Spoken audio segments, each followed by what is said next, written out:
Model அழகியாக இருந்த திவ்ய பாரதி 2021 வெளியான பேச்சுலர் என்ற முதல் தமிழ் படத்தில் ஜிவி பிரகாஷுடன் நடித்ததன் மூலம் பிரபலமானார். 2024 வெளியான மகாராஜா படத்தில் விஜய் சேதுபதியின் மனைவியாக நடித்தார். மீண்டும் ஜிவி பிரகாஷுடன் இணைந்து கிங்ஸ்டன் என்ற தமிழ் படத்திலும் நடித்தார். மதில் மேல் காதல் என்ற தமிழ் படமும் லிங்கம் என்ற இணைய தொடரும் அவரது நடிப்பில் வர உள்ளன. இந்நிலையில் தெலுங்கில் கோட் என்ற திரைப்படம் மூலம் அறிமுகமாகி உள்ளார்.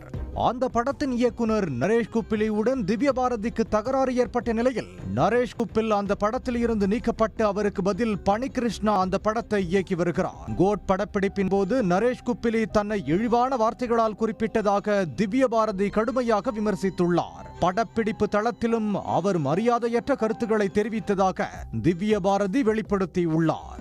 நரேஷ் குப்பிலி திவ்ய பாரதியை கிளி என்று பொருள்படும் ஆனால் பெண்களை இழிவுபடுத்தும் சொல்லான சிளக்கா என்றும் இரண்டாம் கதாநாயகியாக இருக்க தகுதியானவர் என்றும் குறிப்பிட்ட ஸ்கிரீன்ஷாட்டை திவ்ய பாரதி தனது எக்ஸ் தளத்தில் பகிர்ந்துள்ளார். பெண்களை சிளக்கா என்றோ அல்லது வேறு எந்த வார்த்தையோ வைத்து அழைப்பது ஒரு அப்பாவியான நகைச்சுவை அல்ல என்றும் இது ஆழமான ஒரு பெண்ணிய விரோதத்தின் வெளிப்பாடு என கூறியுள்ளார்.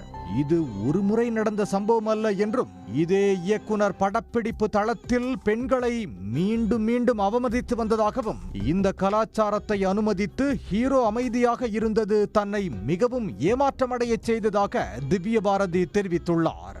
திவ்ய பாரதி தனது எக்ஸ் பதிவை இன்ஸ்டாகிராம் ஸ்டோரிகளிலும் பகிர்ந்து கொண்டார். மேலும் பனிச்சூழலில் கண்ணியம் வேண்டும் என்ற ஹேஷ்டாக்குகளுடன் தனது பதிவை நிறைவு செய்துள்ளார். சிலர் திவ்ய பாரதிக்கு எப்போதும் மற்றவர்களுடன் பிரச்சனை இருக்கும் என்று கருத்து தெரிவித்த போது தான் தமிழ் சினிமாவில் நடிகர்கள் மற்றும் படக்குழுவினருடன் எந்த பிரச்சனையும் இல்லாமல் பணியாற்றி உள்ளதாக தெரிவித்துள்ளார். இந்த ஒரு இயக்குனர் மட்டுமே வரம்பு மீறி மரியாதையற்ற கருத்துக்களை தெரிவித்ததாக கூறியுள்ளார். சமீபத்தில் நடிகை கௌரி கிஷனிடம் யூடியூபர் ஒருவர் உருவக்கேலியில் ஈடுபட்ட சம்பவம் பரபரப்பாக பேசப்பட்ட நிலையில் தற்போது நடிகை திவ்ய பாரதி இயக்குனர் மீது முன்வைத்துள்ள குற்றச்சாட்டு சினிமா ரசிகர்கள் மத்தியில் பரபரப்பாக விவாதிக்கப்பட்டு வருகிறது.